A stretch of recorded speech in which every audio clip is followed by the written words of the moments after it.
3 years before Jack the Ripper haunted London, a shadow fell over Austin, Texas. It didn't target the alleys, it entered the bedrooms. It didn't just kill, it annihilated. 8 victims, 1 missing toe, and a city so terrified it built towering electric lights just to stop the dark. This is the true story of America's first and most forgotten monster. And here's why it stayed forgotten for so long. In 1888, when London's Metropolitan Police were scrambling to identify the Whitechapel murderer, the figure newspapers had christened Jack the Ripper, they sent formal inquiries to law enforcement agencies across the Atlantic. One of the places they contacted was Texas. They'd heard rumors about American cowboys and drifters who might have sailed to England, men who had some familiarity with violence and bladed weapons. But the specific question buried in those inquiries was more pointed. Had Texas experienced anything similar? Had there been a killer operating in the dark who had vanished without explanation? The answer, which the Texas authorities apparently chose not to elaborate on in any useful way, was yes. Austin had experienced exactly that,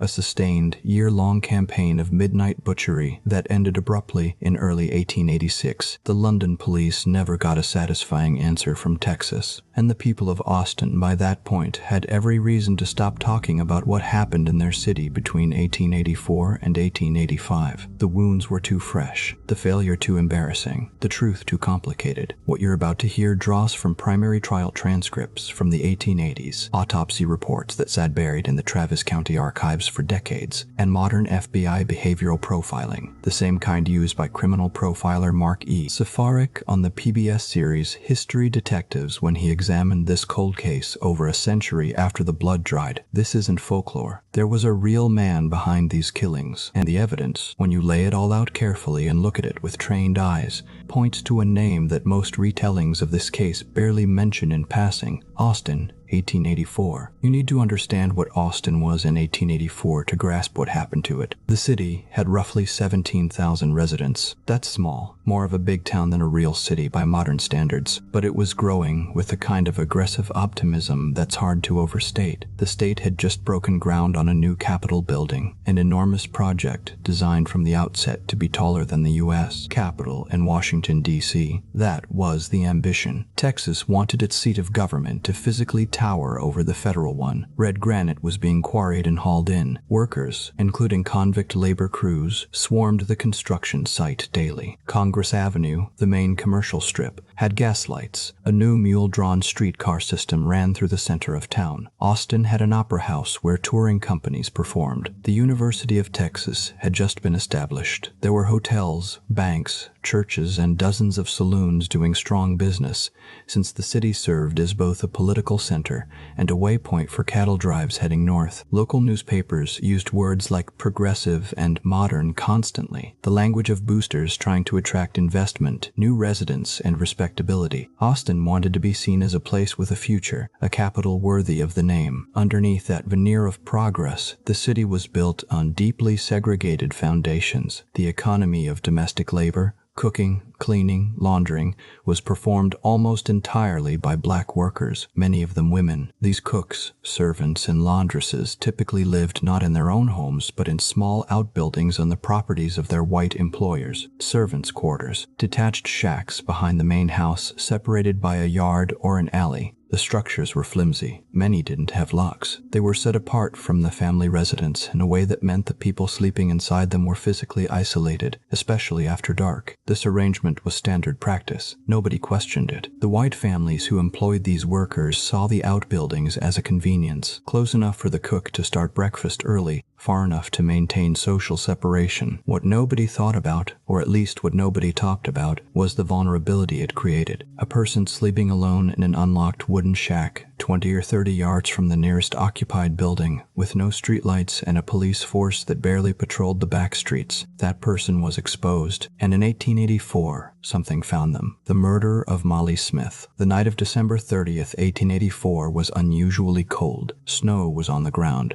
which almost never happens in Central Texas. Molly Smith was a black cook employed by a man named W.K. Hall on West Pecan Street. She lived in the servants' quarters behind the Hall residence with her boyfriend, Walter Spencer. Sometime after midnight, someone entered the outbuilding. The intrusion was silent enough that neither Molly nor Walter woke before the attacker was already inside. Walter Spencer was struck in the head, hard enough to fracture his skull and render him completely unconscious, but not hard enough to kill him. When he finally came to, disoriented and bleeding heavily, Molly was gone. He staggered outside into the cold. Blood trailed through the snow from the servants' quarters across the backyard. He followed it and found Molly lying in the snow, face down, with a massive wound to the back of her head consistent with an axe blow. She had been dragged from the building, sexually assaulted, and left to die in the freezing cold. By the time she was found, she was dead. The snow preserved the blood trail with an almost forensic clarity that the rest of 1885's crime scenes would lack. Police investigated. They questioned Walter Spencer immediately. The intimate partner is always the first suspect. A pattern as true in 1884 as it is now. But Spencer's head wound was genuinely severe. The attending physicians confirmed the injury was consistent with a surprise attack, not something self-inflicted. He'd been disabled before he even knew what was happening. Someone had come in, neutralized the man, and taken the woman. Detectives noted the likely weapon was an axe. They canvassed the neighborhood. No one had heard anything. No one had seen anything. No dogs had barked. They filed their report, and the case went cold within days. And here's what you need to sit with for a moment. If Molly Smith had been a white woman, the wife of a banker or a politician or a rancher, the entire city would have mobilized overnight. But she was a black cook. The newspapers ran a few paragraphs in the inside pages. The police, understaffed and uninterested, treated it as a probable domestic dispute, maybe a jealous ex-lover, maybe a fight that got out of hand. Nothing that should concern the broader population. Nobody considered the possibility that this was only the beginning. The pattern starts to emerge. A few months passed quietly. Then, on March 19th, 1885, two Swedish immigrant women,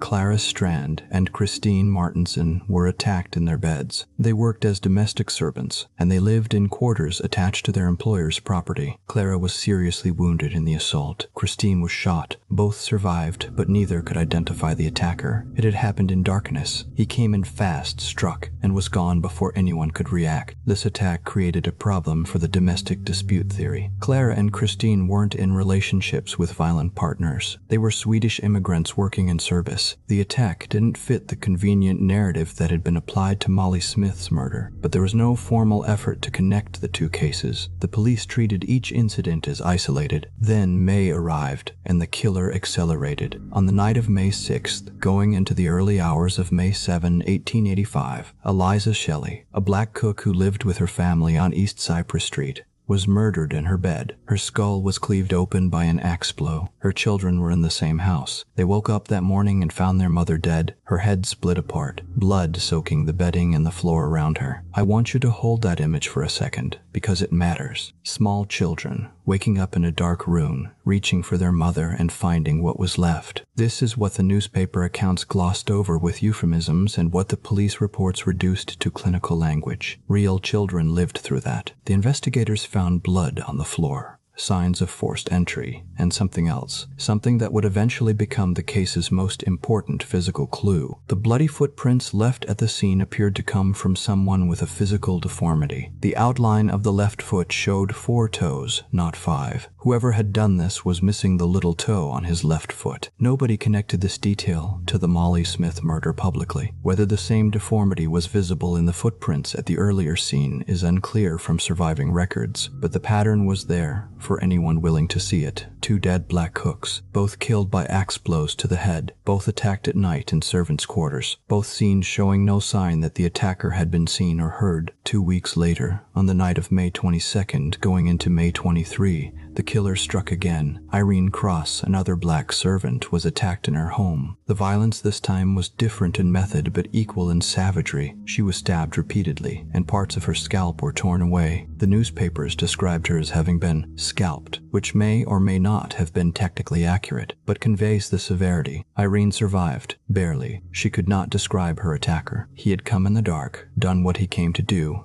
and vanished without leaving a visible trail. 4 attacks in 5 months, all targeting women in domestic service, all happening at night in the quarters behind their employers' homes, all involving extreme, almost ritualistic violence, and not a single witness who could describe the attacker with any reliability. Austin's black community understood what was happening long before the white establishment acknowledged it. Black churches held emergency meetings. Families barricaded their doors. Some servants refused to sleep in the isolated outbuildings their employers provided, choosing instead to walk home to their own neighborhoods, sometimes miles through dark streets, rather than stay in the exposed quarters. Women armed themselves with whatever they could find. The terror was real, immediate, and largely invisible to the people running the city, bloodhounds and bare feet. The police response tells you almost everything you need to know about the state of criminal investigation in 1885. Their primary tools were bloodhounds, witness canvassing, and physical searches of the crime scenes. For the tracking work, they brought in a dog named Old George, reportedly the best scent hound in the region, with a track record of locating fugitives in rural Texas. Old George was useless. Austin's streets in 1885 were unpaved. Dirt, dust, horse dung, and the foot traffic of thousands of people created a scent environment so contaminated that even a skilled tracking dog couldn't isolate a single trail. The killer also appeared to be going barefoot during many of the attacks, which meant his scent trail was identical to the countless other barefoot pedestrians, particularly in the poorer, predominantly black neighborhoods where shoes were a luxury many people could not afford. And this is where the investigation crossed from ineffective into actively harmful. The police, desperate for leads and under mounting pressure from the black community, seized on the barefoot evidence as their primary investigative strategy. The logic, and I'm using that word loosely, was straightforward. The bloody footprints at the crime scenes appeared to be from bare feet, so any black man found barefoot at night was a potential suspect. Over the course of the investigation, Austin police made approximately 400 arrests. The overwhelming majority of those arrested were black men detained on no evidence beyond the fact that they were not wearing shoes after dark. No fingerprints, no witness identifications, no physical evidence linking any of these men to any of the crime scenes, just the absence of footwear in a community where many people routinely went barefoot. It was racial profiling dressed up as police work, and it accomplished exactly nothing except destroying whatever trust remained between Austin's black community and its law enforcement. The arrests consumed police resources, filled the jail with innocent men, and produced zero actionable intelligence about the actual killer. It was, in every meaningful sense, a failure of both strategy and basic human decency. The attack on Mary Ramey. The attacks continued into August 1885. Clara Dick was seriously wounded in an assault that followed the established pattern: nighttime entry, extreme violence, no witnesses. But what happened on August 30th was different in nature and degree. It represented something darker than what had come before. Rebecca Ramey was a black woman who lived with her children in a small house. During the night, someone entered the home and struck Rebecca in the head, knocking her unconscious. Her daughter, Mary Ramey, was 11 years old. The attacker dragged Mary out of the house and into an outbuilding, a wash house used for doing laundry. He raped her. Then he took a thin iron rod and drove it through her ear canal, pushing it into her brain. Mary survived. The injury was catastrophic and irreversible. The iron rod caused permanent brain damage. This attack is where the case crosses a threshold that modern criminal profilers recognize immediately. The iron rod through the ear is not the act of a burglar surprised in the middle of a robbery. It's not the violence of a drunk or a jealous lover. It's signature behavior, a specific act of cruelty that exceeds what's needed to incapacitate or kill. It's overkill in the clinical sense, the kind of behavior that indicates the perpetrator derives psychological satisfaction from the infliction of suffering itself. The rape followed by deliberate, specific mutilation suggests a perpetrator who is enacting a fantasy, not just reacting to circumstances. Mark Safarik, the FBI criminal profiler who reviewed this case for history detectives, classified the perpetrator as a disorganized, anger retaliatory offender. That classification carries specific meaning in behavioral analysis. A disorganized offender doesn't meticulously plan his crimes in advance. He doesn't assemble a kit of tools and select targets through careful surveillance. He acts on impulse, uses weapons found at the scene, an axe from the woodpile, a knife from the kitchen, an iron rod from the wash house, and leaves crime scenes that are chaotic rather than controlled. The anger retaliatory designation is the other half. It means the violence is driven by rage directed at a specific category of people who symbolize something to the offender. These victims aren't random. They represent a figure, almost certainly a female authority figure, likely the offender's mother or primary caretaker, against whom the offender harbors deep, unresolved fury. The offender is redirectionally scapegoating, to use Safaric's framework. He cannot attack the actual source of his rage, so he attacks women who remind him of that source. Women in domestic roles, cooks, servants. Women who occupy the same social and occupational space as the person who damaged him. Hold on to that profile. It becomes the key to everything. Gracie Vance and Orange, Washington, September 28, 1885. The attack on Gracie Vance and her boyfriend Orange, Washington was the most violent of the series up to that point, and that's saying something given what had already happened to Mary Ramey. Gracie was a black servant who lived in quarters behind a home on West Water Street. Orange, Washington was with her that night. The attacker entered the outbuilding, struck Orange, Washington in the head with an axe, and then turned on Gracie. The brutality inflicted on her was beyond anything the investigators had seen at the previous scenes. The newspaper accounts, written in an era that did not shy away from graphic language, describe her head as having been beaten into a jelly. Those are the actual words that appeared in the Austin Press in 1885. Orange, Washington survived his head wound, but like Walter Spencer before him, Molly Smith's boyfriend, he hadn't seen his attacker. The man came in darkness, swung first, and moved fast. By the time Washington regained any awareness, Gracie was already dead. By now, Austin had experienced nearly a full year of serial attacks. The pattern was unmistakable to anyone paying attention. Black domestic servants, nighttime entries into servants' quarters, axes and blunt weapons, sexual assault, extreme mutilation. Not a single positive identification of the attacker. The black community had been begging for protection for months, and the police response had been bloodhounds that couldn't track and mass arrests of innocent men. But the white power structure of Austin, the mayor, the city council, the business interests pouring money into the new Capitol building, still treated this as a problem that was contained. Tragic, yes. Concerning, certainly. But contained within a segment of the population that didn't have political power, didn't advertise in the newspapers, and didn't attend the Opera House on Congress Avenue. The political will to truly mobilize against the killer was not there, not while the victims were black servants. Christmas Eve changed that calculation permanently. Christmas Eve, 1885. The night of December 24, 1885 is the turning point. The night the servant girl annihilator, a name attributed to the writer O. Henry, who was living in Austin at the time and writing letters full of dark humor about the city's predicament, crossed a line that made every person in Austin understand what was happening. Two attacks occurred within roughly 30 minutes of each other on opposite sides of town. Both victims were white women. Around 11:30 p.m. on Christmas Eve, Susan Hancock, the wife of Moses Hancock, a carpenter, stepped outside their home on San Jacinto Street. The accounts vary on why she went out: to check on a noise, to use the outhouse,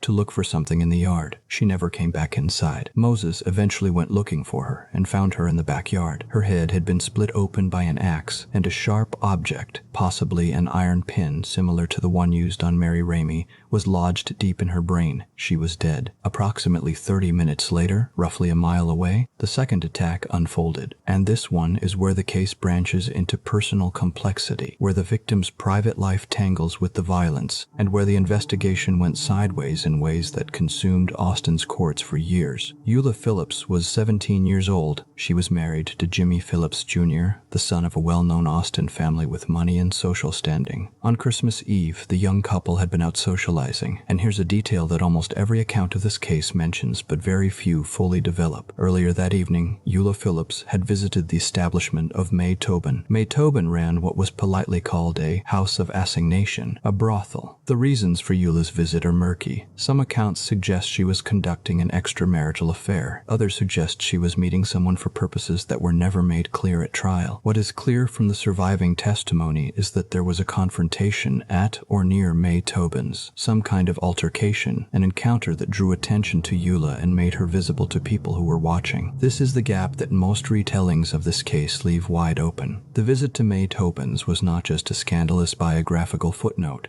If you reconstruct the timeline of Christmas Eve, if you ask how the killer identified Eula Phillips as a target, how he knew where she lived, how he tracked her home, the confrontation at May Tobin's is the trigger point. She was noticed there. She was followed from there. She was hunted across town from that location back to her own home on San Jacinto Street. The connection between the brothel confrontation and the murder that followed is direct, and the failure of most accounts to draw that line clearly is a significant analytical gap. Sometime around midnight, the attacker entered the Phillips residence. Jimmy Phillips Jr. was struck in the head with an axe. The blow fractured his skull but did not kill him. He was knocked unconscious. The attacker then took Eula from the house. He dragged her outside. He raped her. He crushed her skull with the axe, and then he ranged her body, placing a piece of timber across her arms, laying it almost ritualistically over her torso. She was found in the yard behind the house. Inside the house, 2-year-old Thomas Phillips, Eula and Jimmy's son, was unharmed. When the scene was examined the following morning, it was discovered that the attacker had given the child an apple, a fresh apple, placed near the boy or in his hands while his mother was being killed 20 yards away in the backyard. That apple is one of the most psychologically disturbing details in the entire case. It indicates a perpetrator who was not operating in a blind frenzy. He was aware of the child. He made a conscious decision not to harm the boy, and he took the additional step of providing something, a piece of fruit, a distraction, a bizarre gesture of, what? Comfort? Appeasement? Something that has no clean label. In a night defined by frenzied axe murders, the apple suggests a mind that retained a strange, compartmentalized awareness even in the grip of extreme violence. There was speculation, discussed in contemporary accounts though, never definitively confirmed, that the killer may have been using chloroform to sedate children and other occupants of the homes he entered. A local Austin dentist had reported missing supplies of chloroform during the same period when the attacks were occurring. If the killer was stealing chloroform and administering it to sleeping children before assaulting their mothers, it would explain something that had baffled investigators throughout the entire series: the silence. Why didn't the children wake up screaming? Why didn't the neighbors hear commotion? The chloroform theory is circumstantial. There's no physical evidence proving it was used at any specific crime scene, but it fills a gap in the evidence that is otherwise hard to explain. And there's another element of Christmas Eve that fed directly into the city's growing terror. Not a single dog barked during either attack. In a city full of yard dogs, strays, and watchdogs, on a night when 2 women were being dragged from their homes and killed, not one animal raised an alarm. This fueled a belief that had been spreading through Austin's black community for months, that the killer possessed supernatural abilities, voodoo, conjuring, the power to move invisibly, to silence animals, to pass through locked doors like smoke. Some residents genuinely believed they were dealing not with a human being, but with a spirit, a haunt, something from outside the natural world. You can dismiss that as superstition, and scientifically it obviously was superstition, but it tells you something real about the psychological state of the city. People had exhausted their rational explanations. The police couldn't catch this man. The bloodhounds couldn't track him. The witnesses couldn't see him. The dogs couldn't hear him. When every practical explanation fails, the mind reaches for supernatural ones. That's not ignorance, it's despair. One more detail from the witness accounts deserves attention. Across multiple attacks, not just Christmas Eve, several different people reported seeing a figure wearing a Mother Hubbard-style dress. This was a loose-fitting, shapeless garment common in the 1880s, typically worn by women. Other witnesses described a man with a white rag or cloth draped over his face, obscuring his features. Whether the attacker was deliberately disguising himself in women's clothing to move through the streets without drawing suspicion, a tactic that would have worked surprisingly well in an era before streetlights, or whether frightened witnesses were misperceiving what they saw in near total darkness, is impossible to determine. But the Mother Hubbard detail appeared in enough independent accounts from different attacks on different nights that it was not simply one person's frightened imagination. The city's panic after Christmas Eve, Austin came apart. The 2 white victims on a single night, on Christmas Eve of all nights, shattered the illusion that this was a problem confined to black servants' quarters. The killer had entered white homes. He had murdered the wives of white men. He had done it in the heart of the city, not on its margins. The governor offered a cash reward for the killer's capture. The mayor organized armed citizens' patrols, groups of men who walked the streets at night with rifles and shotguns, looking for anything suspicious. These patrols created their own dangers. There were multiple reports of armed groups firing at shadows, at stray animals, and at each other. The combination of panic, darkness, and loaded weapons made the streets nearly as dangerous as the killer himself. The city council debated solutions with genuine urgency for the first time. One proposal that actually moved forward was the installation of what became known as the Moonlight Towers, tall cast-iron structures fitted with electric arc lights placed at intersections throughout the city to bathe the streets in harsh, artificial light. The reasoning was blunt. If the killer operated in darkness, eliminate the darkness. Austin became one of the first cities in the world to install a municipal lighting system of this kind. The motivation was not civic improvement or urban modernism. It was raw animal fear. The city was trying to make itself bright enough that a predator couldn't hide. The scapegoats. With no viable suspect and crushing public pressure for an arrest, the police did what police in that era, and honestly in many eras, often did when a case was slipping away from them. They arrested the people closest to the victims. Moses Hancock, Susan's husband, was charged with her murder. The theory was domestic violence. Moses had killed his wife and staged the scene to look like the work of the serial attacker. Jimmy Phillips Jr., Eula's husband, the man who had survived an axe blow to his own skull on Christmas Eve, was charged with Eula's murder. The prosecution's theory in Jimmy's case was even more convoluted. Jimmy had discovered his wife's infidelity possibly connected to her visit to May Tobin's, and in a jealous rage he had killed her, then wounded himself to create the appearance of a serial attack. The weakness in the case against Jimmy Phillips is hard to overstate. The man had an axe wound to his head, not a scratch, not a bruise.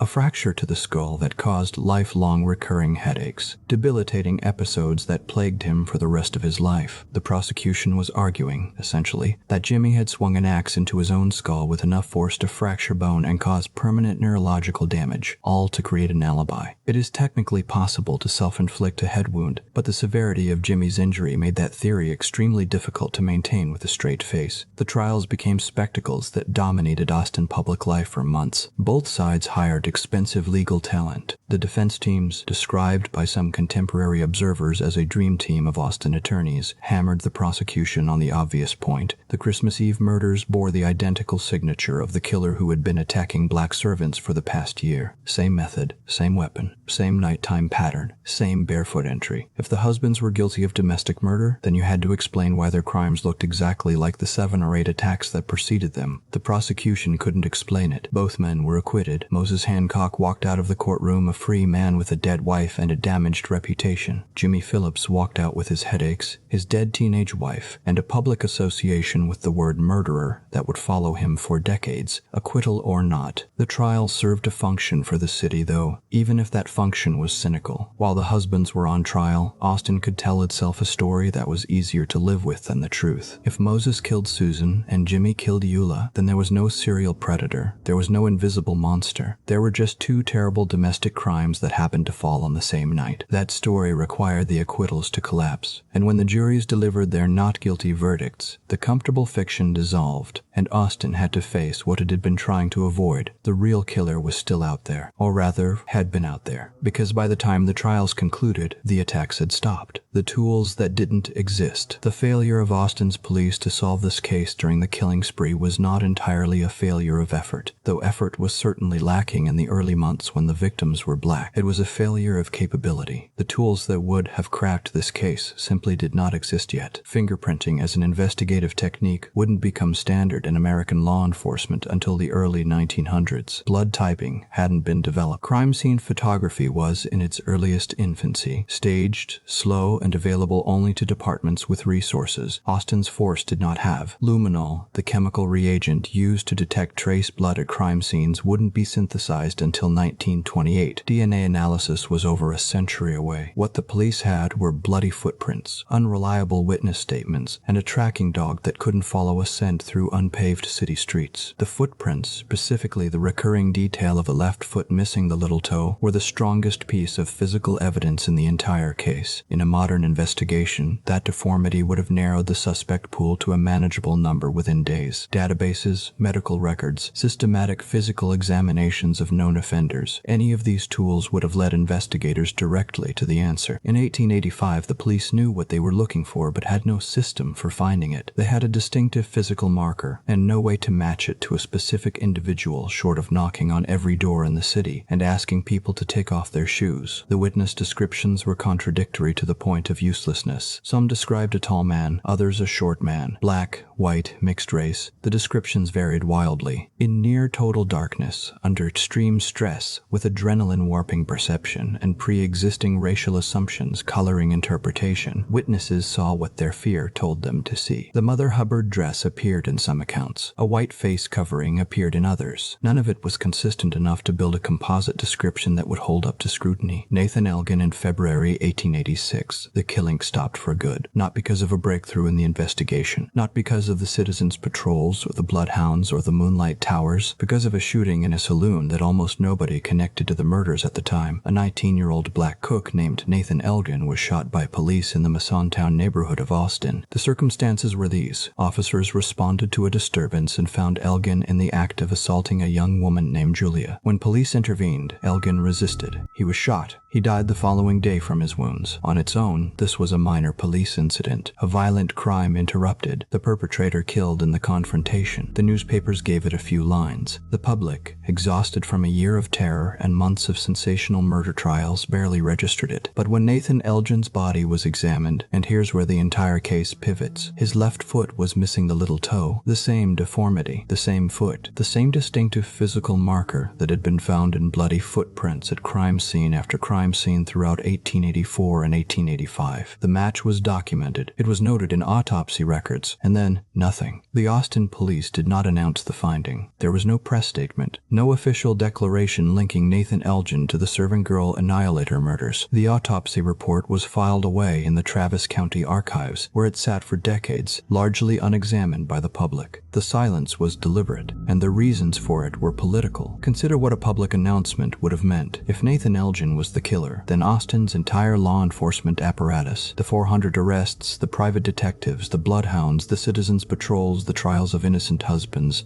the Moonlight Towers, all of it had been theater. A 19-year-old cook had operated freely in the state capitol for over a year, murdering and raping at will, and the police had caught him only by accident during a completely unrelated crime. They hadn't solved anything. They'd stumbled into the answer through dumb luck, and then the suspect had died before anyone could interrogate him. There was also the racial dimension, publicly identifying a black man as the serial killer of white women, including Eula Phillips, the teenage wife of a prominent family, would have been politically incendiary. It could have provoked retaliatory violence against Austin's black community, or from the opposite direction, it could have raised extremely uncomfortable questions. Why did it take the police a full year to catch a black cook who was murdering black servants? Why did the investigation only receive real resources and attention after white women were killed? Either direction led to answers that embarrassed the people in power. So the report was filed, the information was suppressed, and Austin quietly moved on. The profile matches go back to Mark E. Safaric's behavioral analysis. Disorganized, anger, retaliatory. An offender who uses weapons of opportunity. An offender whose violence targets a category of women who represent a redirected personal grievance. Almost certainly rage originating from a dysfunctional relationship with a female authority figure, likely his mother. Nathan Elgin was a cook. He worked in the domestic service world, the same world his victims inhabited. He would have known the physical layout of servants' quarters across Austin. He would have known the daily routines of these households, when the families went to sleep, which outbuildings were occupied, which doors had locks and which didn't, which properties had dogs. His occupation gave him both the knowledge and the cover to move through these spaces without attracting suspicion. A black cook walking through the back alleys of Austin at night was invisible, not because of voodoo, but because of the social architecture of the city. Nobody watched those spaces, nobody guarded them. The redirectional scapegoating element of Safaric's profile suggests Elgin's violence was not personal in the conventional sense. He wasn't attacking these specific women because of individual grudges. He was attacking what they represented. Women in domestic service roles, women who cooked and cleaned and cared for households, women who occupied the same social position as the figure who had damaged him psychologically. Safaric's analysis points to a history of maternal abuse, a deeply warped relationship with a caretaking female figure, the kind of psychological wound that left untreated in someone with violent tendencies can metastasize into a compulsion to destroy symbolic stand-ins for the original source of pain. And there is one more piece of evidence that behavioral profilers consider highly significant.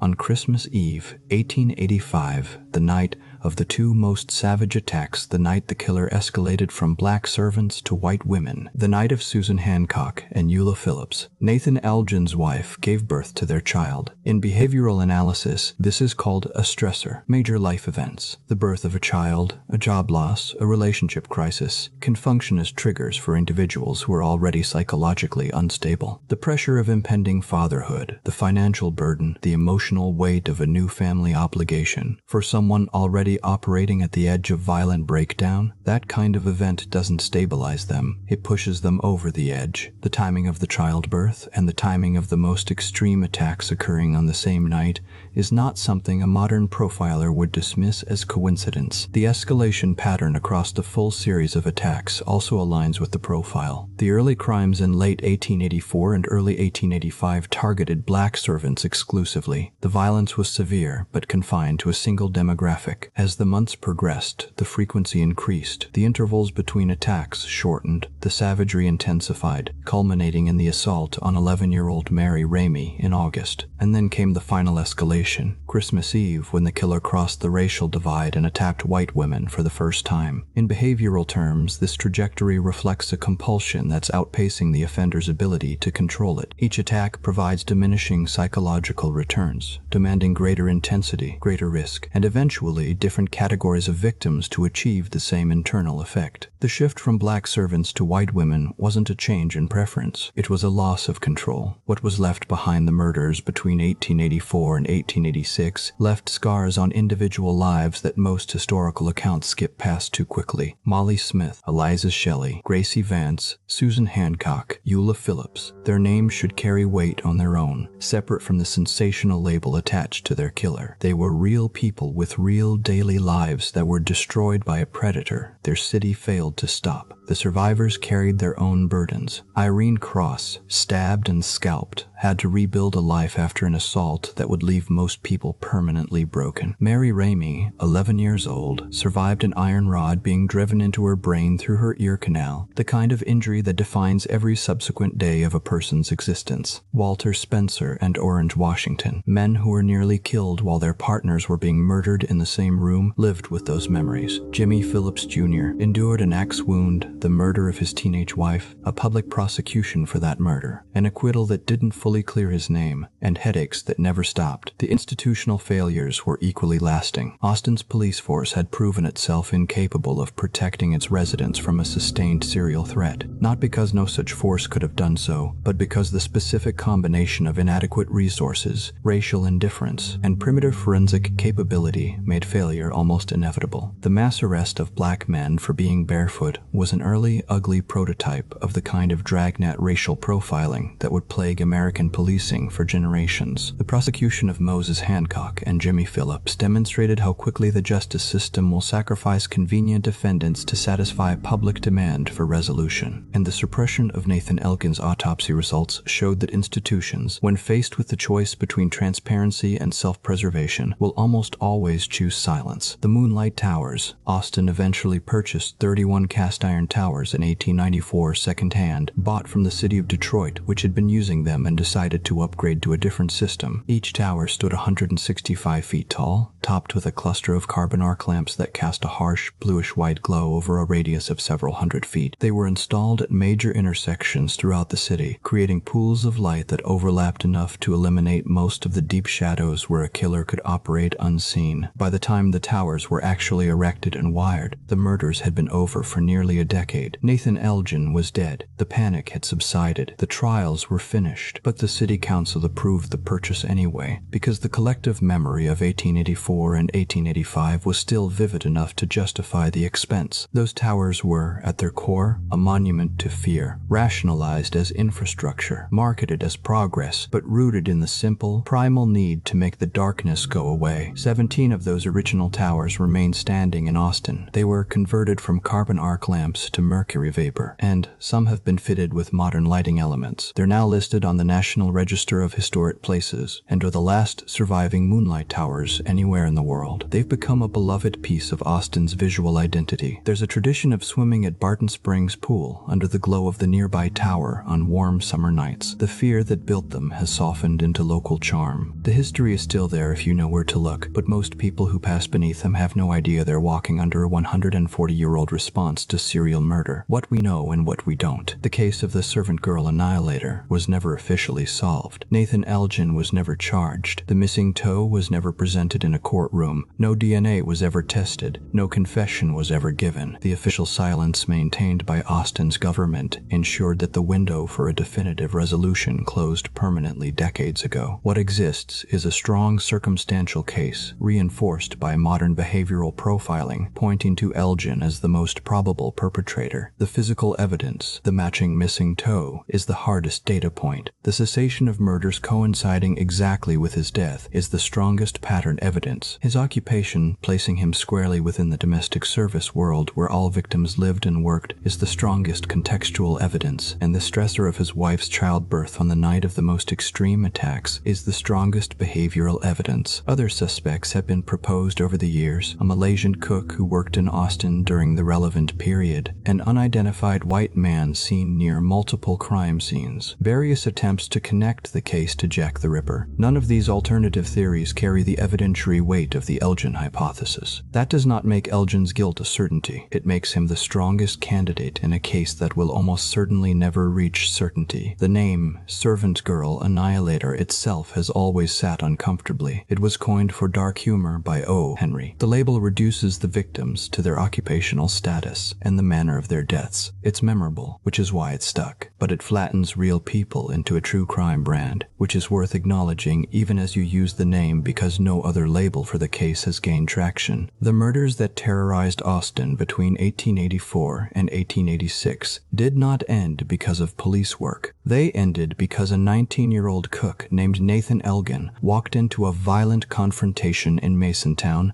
and caught a police bullet. His body was autopsied. His missing toe was documented. The report was filed in a drawer and left there. And Austin, slowly, cautiously, started sleeping again under the new electric glow of towers built to keep the darkness at bay. Those towers are still there, the last of their kind anywhere on Earth. And every night when they come on, they keep a promise Austin made to itself in the worst year of its early history. The dark would not win again, even if no amount of light could undo what had already happened inside it. We've reached the closing moments of this story. If you enjoy content like this, make sure to subscribe and turn on notifications. I'll see you in the next video. Till then, goodbye and good night.